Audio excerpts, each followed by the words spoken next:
Salut les hobbies, je suis John de Game of War Studio et aujourd'hui on va faire l'unboxing d'une brigantine, un brigantin pour le jeu Blood and Plunder.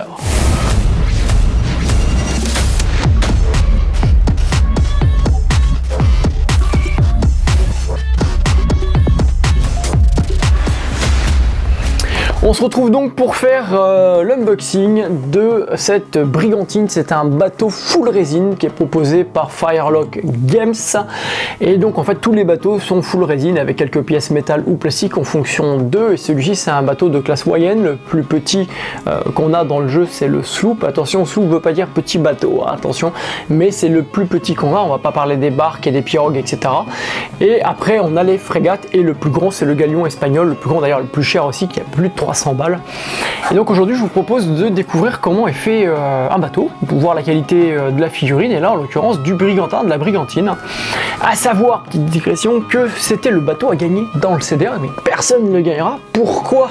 Tout simplement parce que personne n'a envoyé à temps ces photos et a participé à temps, et il n'y a que l'équipe, que les joueurs du Centre Hobby qui participent du coup à ce CDR. Et ça c'est dommage parce que vous auriez pu gagner un magnifique bateau, ça c'est dit.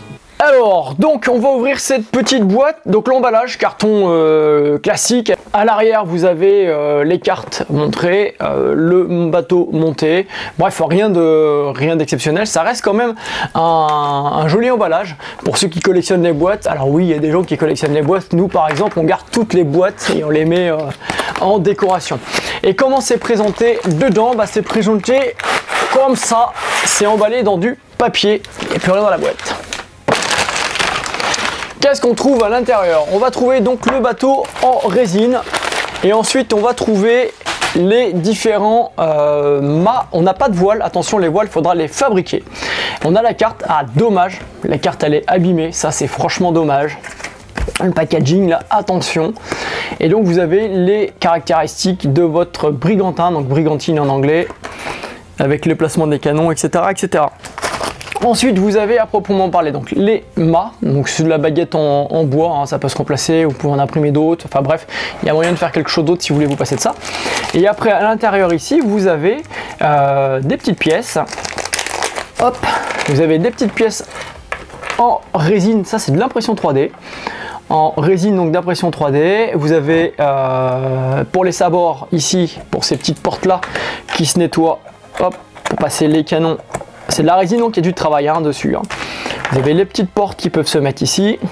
Vous avez des petits falconets, des petits canons. Vous avez d'autres petits canons. À l'intérieur vous avez...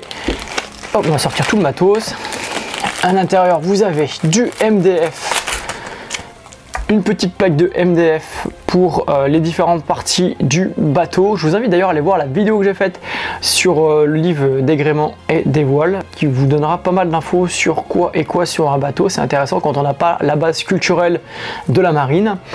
Vous avez les cordages, vous avez des cordages qui sont utilisés, donc on va pas parler de cordes, là on va parler des cordages, les différents cordages qui vont être utilisés sur le bateau, mais pas de voile, il faudra fabriquer vos voiles. Concernant le bateau à proprement parler, donc c'est de la résine, c'est monobloc, c'est costaud, c'est évident en dessous forcément pour l'économie de résine.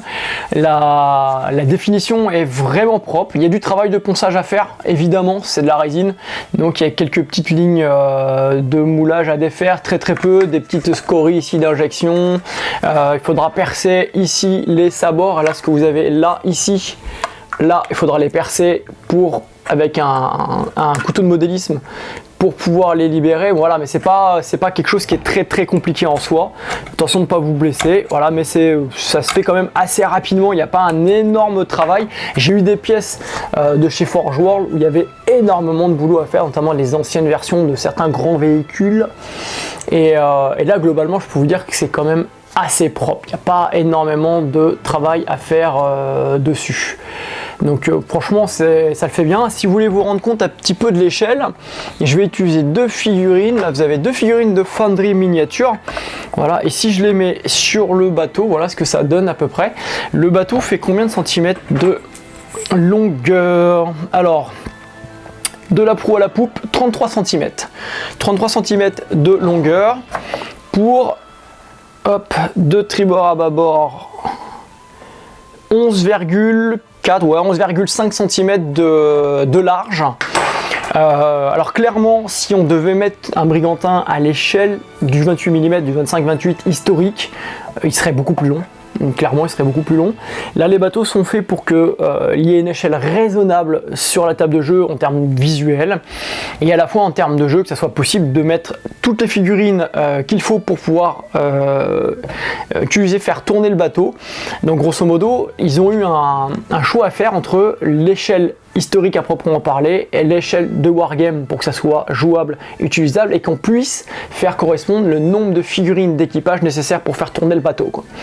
Et ça, c'est quand même un bon... c'est pas facile à faire et c'est quand même un bon compromis parce que le bateau, concrètement, je pense qu'il devrait quasiment faire 20-30 cm de plus, presque le double en fait, en termes de taille s'il était mis à l'échelle réelle. Il faudrait que je fasse un comparatif d'échelle et que je reprenne les différents Brigantins qu'on a encore aujourd'hui et que je compare et que je les réduise à l'échelle pour voir, ça serait intéressant. Donc voilà, on a quand même une belle pièce et un joli bateau pour débuter. Alors les mâts, la mise en place des mâts, donc là le grand mât, ça pose pas trop de soucis. 2 mâts sur un Brigantin. Alors je pense que les mâts, il va falloir bidouiller quelque chose pour que ça puisse, parce que là, vous voyez c'est hyper mobile et en fait en dessous ça bouge quoi. Donc je pense qu'il faudrait peut-être bidouiller quelque chose pour que ça soit bien fixe, peut-être un système aimanté ou autre, que ça soit bien fixe et ça tienne bien droit. Parce que si on veut transporter les bateaux pour aller à des conventions, c'est un peu merdique de se balader avec les mâts. Et si on les colle pour que ça reste bien droit, voilà, ça va être problématique. Donc du coup, si on les colle pas, ça va bouger, c'est pas terrible. Ça, je pense que c'est un petit défaut, hein, il y a un petit bidouillage de modélisme à trouver. Il y a un petit bidouillage à trouver. Bref, il n'y a pas de notice de montage. Donc du coup, c'est mettre des merdes Zidich, comme on dit chez moi.